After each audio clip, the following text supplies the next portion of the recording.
বর্ষাকালে বাজারে সাধারণ সস্তা দামে যেই সবজিটি সবচেয়ে বেশি দেখা যায় সেই সবজিটি হল ধুন্দল। আর এই সবজিটিই হতে পারে আপনার শরীরের জন্য দারুণ উপকারী। আজকের এই ভিডিওতে জানতে পারবেন সস্তা এই ধুন্দলের বিশেষ কিছু উপকারিতা সম্পর্কে, এবং এটা জানার পর আপনি বাজারে গিয়ে সবার আগে এই সস্তা সবজিটিই কিনতে চাইবেন। ধুন্দুলে রয়েছে প্রচুর পানি, খাদ্য আঁশ, ভিটামিন সি, ভিটামিন এ এবং পটাশিয়াম। নিয়মিত ধুন্দুল খেলে হজম ভালো রাখতে সাহায্য করে এবং কোষ্ঠকাঠিন্যের ঝুঁকি কমায়। ধুন্দুলে ক্যালোরি কম থাকায় ওজন নিয়ন্ত্রণ রাখতে সাহায্য করে।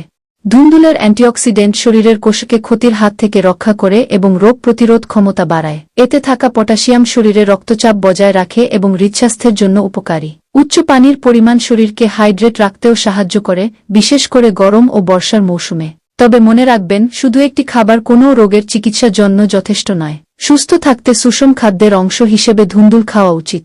আপনি কি বর্ষার এই মৌসুমে নিয়মিত ধুন্দল খাচ্ছেন কিনা কমেন্টে জানিয়ে যাবেন। আর এমন আরও ঔষধি গাছ, ফল ও সবজি, লতাপাতার স্বাস্থ্য উপকারিতা জানতে ঔষধি গাছ চ্যানেলটি সাবস্ক্রাইব করুন এবং ফেসবুক পেজটি ফলো করুন।